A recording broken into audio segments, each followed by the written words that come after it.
સુરત મનપા કચેરીને બોમ્બથી ઉડાવી દેવાની ધમકી મળી છે। સવારે 11 વાગે મેયર ઓફિસમાં આવ્યો હતો ધમકીભર્યો મેલ મળતા જ સુરત પોલીસ કંટ્રોલ રૂમને જાણ કરવામાં આવી હતી। પોલીસ અને એસઓજી અને બોમ્બ સ્ક્વોડ દોડી આવી હતી। સમગ્ર એસએમસી પરિસર ખાલી કરાવવામાં આવ્યું હતું। સુરક્ષા એજન્સીઓ દ્વારા પરિસરમાં સઘન ચેકિંગ શરૂ કરાયું હતું। ધમકીભર્યો મેલ કોના દ્વારા મોકલાયો હતો તેની તપાસ ચાલી રહી છે। સાયબર ક્રાઇમ ટીમને મેલની ટ્રેસિંગ અને તપાસ સોંપવામાં આવી છે।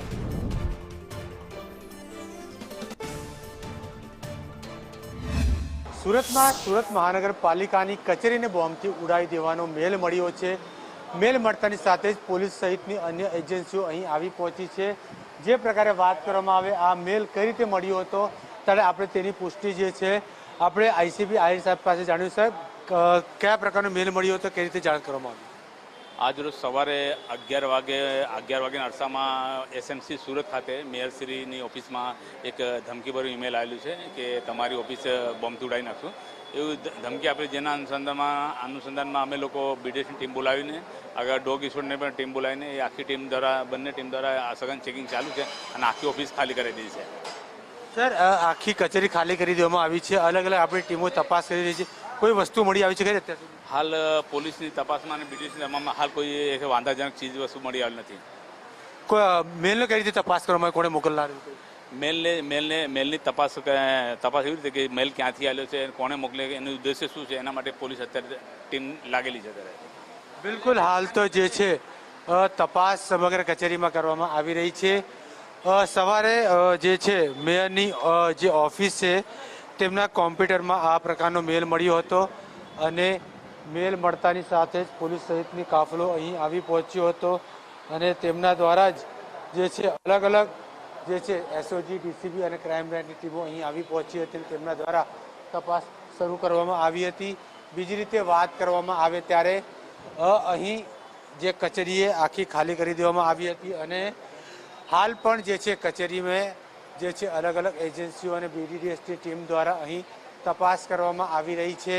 કોઈ શંકાસ્પદ વસ્તુ કે કાંઈ તો કોઈ અન્ય વસ્તુ છે કે નહીં, તમામ બાબતોની તપાસ આખી કચેરી તમે જોઈ શકાય છે કે હાલ સ્ક્રીન ઉપર આખી કચેરી જે છે તે ખાલી કરી દેવામાં આવી છે। ઉચ્ચ પોલીસ અધિકારીનો કાફલો પણ અહીં આવી પહોંચ્યો છે, કારણ કે જે રીતે મેલ આપવામાં આવ્યો હતો ત્યારે તેને લઈને જ જે છે પોલીસે સમગ્ર કામગીરી કરી છે, પરંતુ અત્યાર સુધી કોઈ પણ શંકાસ્પદ વસ્તુ હોય કે વસ્તુ તે મળી આવી નથી। એટલે કે પોલીસ હજી પણ તપાસ કરી રહી છે, તપાસના અંત સુધી જાણી શકાય છે કોઈ વસ્તુ મળી છે કે નહીં। કેમેરામેન ભૂષણ ચૌધરી સાથે જયેન્દ્ર પાંડે, સંદેશ ન્યૂઝ, સુરત।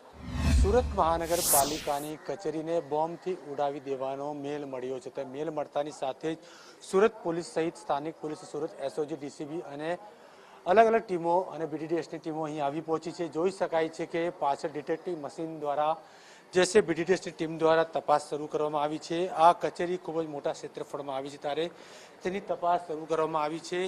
જે રીતે વાત કરવામાં આવે ત્યારે આ સવારે મેલ મળતાની સાથે જ પોલીસ વિભાગને જાણ કરવામાં આવી હતી અને પોલીસ વિભાગને જાણ કરતાં જ તમામ ટીમો અહીં આવી પહોંચી છે। હાથ અલગ અલગ ટીમો જે છે બીડીડીએસની પણ તે અલગ અલગ વિભાગોમાં તપાસ કરી રહી છે। મહત્વની બાબત એ છે કે આ જે ટીમો જે છે તે આખા ક્ષેત્રફળ જે મહાનગરપાલિકાનું જે મોટું ક્ષેત્રફળ છે ત્યાં અલગ અલગ સ્થળે ફેલાઈ ગયું છે અને તેમના દ્વારા જે છે એક એક રૂમની તપાસની શરૂ કરવામાં આવી છે, કોઈ વસ્તુ છે કે નહીં। કારણ કે જે પ્રકારે એસીપી આર આહિરે જણાવ્યું કે સૌ પ્રથમ વખત જે છે મેયરના કેબિનમાં જે કોમ્પ્યુટર છે તેમને મેલ મળ્યો હતો, ત્યારબાદ તેમને આખું જાણ કરવામાં આવી હતી અને જાણ કર્યા બાદ જ જે છે તપાસ જે છે ટીમ અહીં આવી પહોંચી હતી। અહીં તમે જે રીતે સ્ક્રીન ઉપર જોઈ રહ્યા છો કે અલગ અલગ ટીમો અલગ અલગ વિભાગના અલગ અલગ કચેરીઓમાં અલગ અલગ કેબિનમાં જઈને તપાસ કરી રહ્યા છે। નાનીથી નાની વસ્તુ હોય કે મોટી વસ્તુ, તમામ વસ્તુઓ તપાસ કરી રહ્યા છે ઝીણવટ ભૂલવી। ત્યારે હવે એ જોવાનું રહ્યું તપાસના અંતે કોઈ વાંધાજનક વસ્તુ મળી આવે છે કે નહીં, એ હવે જોવાનું રહ્યું। કેમેરામેન ભૂષણ ચૌધરી સાથે જયેન્દ્ર પાંડે, સંદેશ ન્યૂઝ।